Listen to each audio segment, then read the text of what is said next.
सिंध हुकूमत हर शोबे में बहितरी लाइ कमु करे रही आहे। सिहत जे शोबे जे बहितरीअ ते ख़ासि ध्यानु ॾिनो वियो।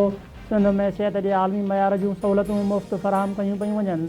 सिंध हुकूमत हर दौर में दरपेश चैलेंजिस खे बहितरीन हिकमत अमली सां मुंहुं ॾिनो। TV चेयरमैन बिलाल भुट्टो ज़रदारीअ जो सिंध हुकूमत जे परफॉर्मेंस ऐं आईंदा जे हिकमत अमली जे हवाले सां ऐवान सदर इस्लामाबाद में मुनक़द तक़रीब खे ख़िताब। बिलाल भुट्टो ज़रदारीअ सिंध में तरक़ीअ जे इनक़लाबी सफ़र ते रोशनी बि विझंदे चयो त सिंध हुकूमत जिना इस्पताल खे आलमी मयार बणायो आहे।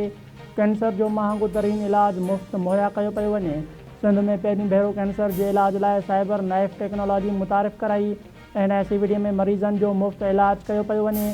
सॼे सिंध में NICVD तर्ज़ जूं 11 इस्पतालूं क़ाइमु कयूं आहिनि। उन्हनि इस्पतालुनि मां हिक साल में 29 लख मरीज़ इलाज कराए चुका आहिनि।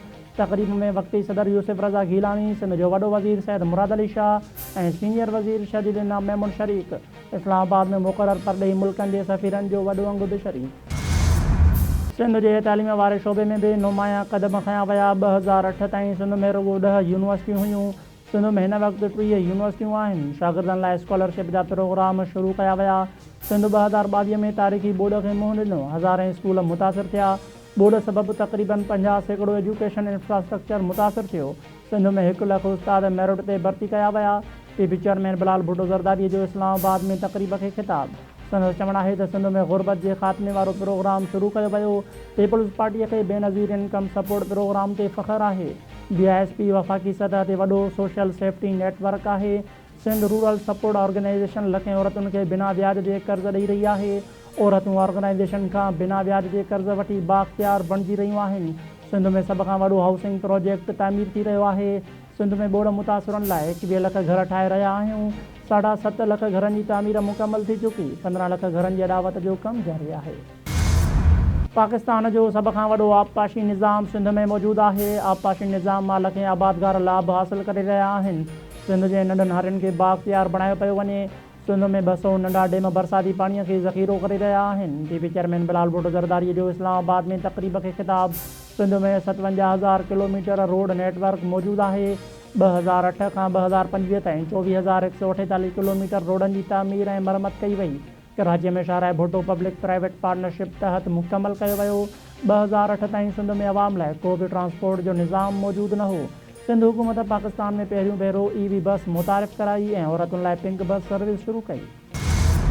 होश इख़लाक़ी ऐं अवामी ख़िदमत तरजीह हुजणु घुरिजे। जदीद टेक्नोलॉजी अज़रबैजान तरफ़ां असां लाइ हिकु तोहफ़ो आहे। पाकिस्तान आसान ख़िदमत मर्कज़ लाइ अज़रबैजान जे ग़ैर मामूली सहकार ते थोराइता आहियूं। पाकिस्तान आसान ख़िदमत मर्कज़ सां अवाम खे तमामु घणियूं आसानियूं थींदियूं। आसान ख़िदमत मर्कज़ लाइ मास्टर ट्रेनर्स अज़रबैजान मां तरबियत हासिल कई आहे। मास्टर ट्रेनर्स ख़िदमतुनि जी फ़राहमीअ में अवाम खे भरपूर सहूलियत फ़राहम कनि। वज़ीर आज़म शहबाज शरीफ़ जो आसान ख़िदमत मर्कज़ जो इफ़्तिताह करण बैदि तक़रीब खे ख़िताब। वज़ीर आज़म खे दौरे दौरान आसान ख़िदमत मर्कज़ में मौजूदु सहूलियतुनि बाबति ब्रीफिंग ॾिनी वई। शहबाज शरीफ़ दौरे दौरान आसान ख़िदमत मर्कज़ जे मुख़्तलिफ़ हिसनि जो जाइज़ो वरितो। ईरान जी सूरत हाल ते नज़र आहे। ईरान जे मसइले जो पुरअमन हल चाहियूं था। अमन जे लाइ किरदारु अदा कंदा रहंदासीं। ख़िते में अमन ऐं इस्तेहकाम चाहियूं था। उमेद आहे त ईरान मौजूदा सख़्त हालतुनि मां ॿाहिरि निकिरी ईंदो। परॾेही खाते जे तर्जुमान ताहिर हुसैन अंदराबीअ जी हफ़्तेवार ब्रीफिंग। संदसि चवणु आहे त असां अमरीकी वीज़ाउनि ते पाबंदियुनि बाबति रिपोर्ट्स ॾिठियूं आहिनि। उन मामले ते अमरीकी अख़्तियारुनि सां राब्ते में आहियूं। अमेरिका पंहिंजे वीज़ा पॉलिसीअ ते नज़रसानी करे रहियो आहे। उमेद आहे त इमिग्रेंट वीज़ा जे मामूलीअ जे ऑनलाइन प्रोसेसिंग जल्द बहाल थींदी। पाकिस्तान भारतीय आर्मी चीफ जे बयान खे रद्द करे थो। संदसि इल्ज़ाम बेबुनियाद आहिनि। भारत तरफ़ां दहशतगर्दी जा इल्ज़ाम सियासी मक़सदनि लाइ घड़ियल बेबुनियाद कहाणी आहे। पाकिस्तान जूं दहशतगर्दीअ लाइ क़ुर्बानियूं आलमी सतह ते तस्लीम थियल आहिनि।